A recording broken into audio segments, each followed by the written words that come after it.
টিঙ্কুদা তোমার special breakfast combo লাগিয়ে দাও। কি যাচ্ছে?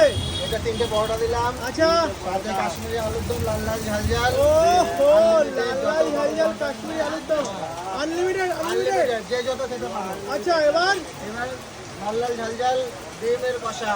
এটা কি রাজেশের টিম নাকি? হ্যাঁ। রাজাস রাজাস আচ্ছা, মুরগির টিম। আচ্ছা, আমি ভাবলাম রাজেশের টিম নাকি। আচ্ছা টিঙ্কুদা, এই ব্রেকফাস্ট কম্বোটার দাম কত হলো? এটা বলো। এটা হলো 42। মানে 42 টাকা মাত্র। 42 টাকা মাত্র। আচ্ছা, আর আমি যদি ডিম ছাড়া খেতাম? ডিম চাইলে তো 27 টাকা। 27 টাকা। হ্যাঁ, 3টে 9 টাকা। পরোটার সাথে আনলিমিটেড তরকারি 27 টাকা। 27 টাকা। বাহ, দারুণ। তো আমরা কিন্তু টিঙ্কুদার দোকান থেকে পেয়ে গেছি এরকম সুস্বাদু ব্রেকফাস্ট। এবার নিয়ে নিচ্ছি। ও ও, কালারটা জাস্ট দেখুন। আর টিঙ্কুদা সব কিছুই গরম গরম নাকি? হ্যাঁ, সবই গরম গরম। মানে একেবারে গরম গরম তাওয়ায় ভাজা হচ্ছে, তাই তো? আগে থেকে কোনো কিছু ভাজা আগে রাখে থেকে না? না, একদম ভাজা হচ্ছে হয়ে যাবে। বাহ, দারুণ।